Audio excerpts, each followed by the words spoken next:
They said justice would be served in Hollow Rock, but from the very first moment, it was clear justice had already left town. The courthouse filled before noon, every bench packed with faces hungry for a spectacle. Even the saloon emptied early, cards left mid-game, dice abandoned on the table. People wanted to see her. Mercy, the servant girl who stood accused of poisoning Mayor Elwood Thatcher, a poor girl, a quiet girl, with dust on her hem and no one by her side. A woman on trial, not because of what she had done, but because of what she lacked. No husband to defend her name, no family to speak for her, no reputation worth saving. When they brought her in, chains clinking like wind chimes in a storm, the room leaned forward. She didn't cry, didn't plead, didn't protest. She simply folded her hands in her lap and kept her eyes low, as if she already knew the verdict. The prosecutor paced like a preacher on fire, holding a small glass bottle high for all to see. Belladonna, he shouted, the devil's herb. A single drop could end a life in sleep. And in his words, that was exactly what she had done. The crowd hissed and whispered, feeding on his voice, while no one dared ask why the poison was found in Thatcher's own drawer. No one dared question why his health had been failing for months, or why a servant girl who earned barely $2 a week would risk her neck to kill the only man who paid her. The truth was of little use here.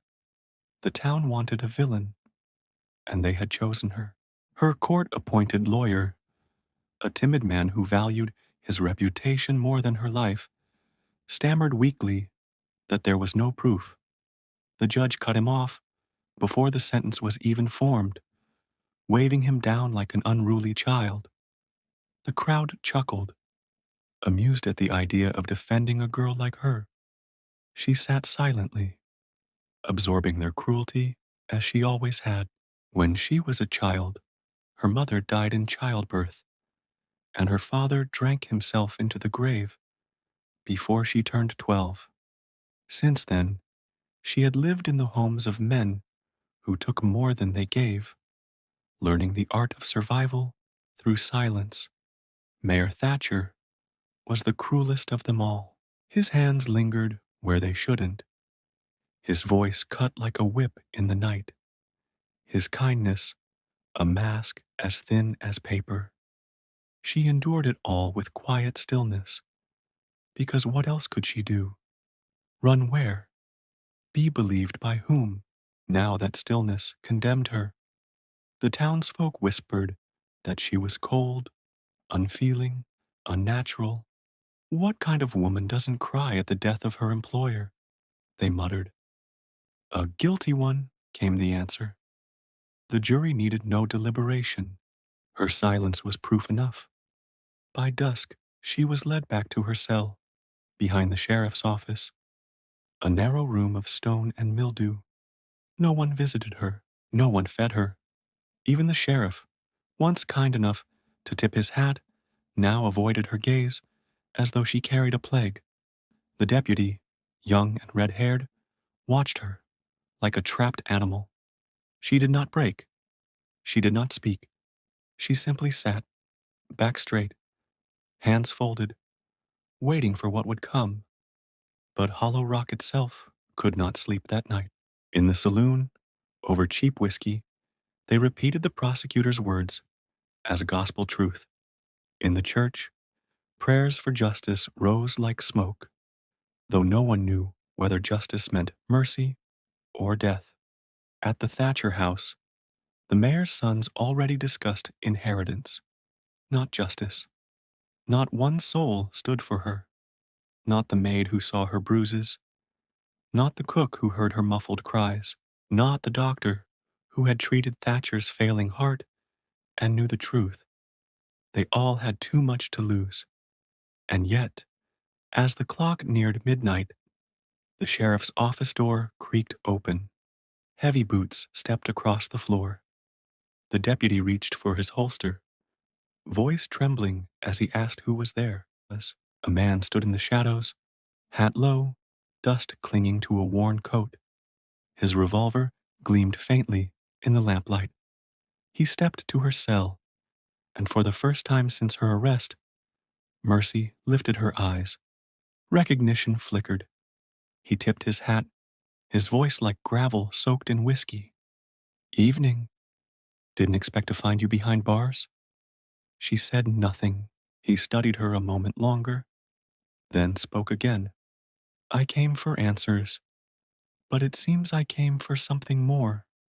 The deputy tried to send him away, stammering about visiting hours, but the man turned his head once, and silence filled the room. He leaned closer to the bars and spoke low. I'll be at the saloon, come morning. If you want out of this, wait. Then he left, the door swinging shut behind him. Mercy didn't sleep that night, not because of fear, but because for the first time, someone had walked into her silence and stayed. By dawn, the whispers spread. He was back. The bartender muttered the name while polishing the same glass 3 times. Cole Maddox, the fastest draw west of the Black Hills, a drifter, a bounty hunter, a man who vanished years ago into legend. Some said dead, others said mad, but all agreed on one thing. If Cole Maddox had returned, he had come for blood. And by noon, every eye in Hollow Rock was watching the saloon doors, waiting for the ghost in the dust to make his move. But when he finally stood, the silence that followed was heavier than gunfire, and the town knew that Mercy's fate was no longer theirs, alone to decide. The courthouse bell rang with grim finality as the people of Hollow Rock filed inside. The verdict had already been delivered the night before. Guilty. All that remained was sentencing. The judge, starched and polished, sat high above them, his Bible untouched on the bench. Mercy was led in chains across the floor, her dress hanging loose on her frame, her cheeks hollow from sleepless nights. She looked less like a criminal and more like a shadow, fragile but unbroken. The judge asked if she had any final words. She shook her head. Silence had always been her language. The judge began, his voice weighed down with sanctimonious words about law and duty. He spoke of justice, of God, of how this court took no pleasure in condemning a woman. But then the doors opened. The creak cut through his speech like thunder. Boots echoed on the wooden floor. Cole Maddox stepped inside. The room froze. The sheriff half rose, then sat again. Even the children hushed. Maddox walked straight down the aisle, his coat brushing the benches, his eyes fixed on the front. He stopped just behind Mercy, standing like a shadow at her back. The judge cleared his throat, trying to reclaim authority. This court finds the defendant guilty. She's my wife, Cole Maddox said. The words cracked through the room like a shot. Gasps rippled across the benches. The sheriff paled. The judge blinked, as if struck. Maddox repeated it, calm, certain. She's my wife. He pulled a folded paper from his coat and laid it on the bench. A marriage license, filed 2 years ago in a dusty town 3 days' ride away. The sheriff read it once, then twice, his face draining of color. The judge scoffed, insisting it changed nothing. But Maddox's voice cut through again. It changes everything. She wasn't alone. You left her that way. No one dared speak. No one dared meet his gaze. The jury that had been so quick to condemn now shifted in their seats, restless, guilty. For the first time, Mercy's hands trembled, not with fear, but with something new, something fragile. She wasn't alone anymore. The judge tried to resume, words faltering under Maddox's stare. Even if this marriage is valid, it doesn't absolve her of murder. This trial is about justice, not. I'm not here for romance, Maddox said, stepping forward, his voice low but certain. I'm here to remind this town what it used to be. You've forgotten the truth, hidden behind fear and silence, but not today. For several long moments, the room held its breath. The gavel lay crooked on the bench, untouched.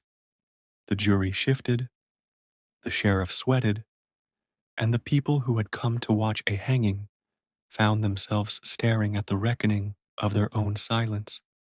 And then Maddox placed a hand on Mercy's shoulder. It was not tender nor desperate, but it was steady, a hand that said, "You are not forgotten. If you've stayed with me this far, you already know this isn't just a story about guilt or innocence. It's a story about silence, about how entire towns can look away while one life is destroyed. And if these stories haunt you as much as they haunt me, take a moment now to subscribe. Join me here, because the past has too many voices left unheard, and together we can give them weight again." The judge muttered, his authority slipping. "This is irregular, dangerous. Dangerous is letting the truth die," Maddox said. His words carried not the heat of anger, but the weight of inevitability, the kind of weight that bends even the proudest heads. The room fell still again, as if the whole town had been struck by the same memory, their complicity. The verdict was never spoken aloud that day. No gavel sealed her fate. The courtroom dissolved into whispers, glances, the kind of nervous silence that follows a storm. By dusk, Mercy was not free, but she was not condemned. Not yet. The town had seen her not as a nameless girl, but as a woman whose stillness had finally found a shadow to stand beside it. In Hollow Rock, justice had always been theater, but now the audience was no longer certain who played the villain and who stood on the gallows. And as Cole Maddox led her out of that courthouse, his hand still firm on her shoulder, the town realized something they would never forget. Silence had a price, and it had just been collected. Because sometimes history isn't written in the ink of verdicts, but in the weight of a man's voice saying, "She's not alone anymore." If you were sitting in that courtroom, watching the moment unfold, would you have stood with Mercy, or would you have stayed silent like the rest? Share your thoughts in the comments below.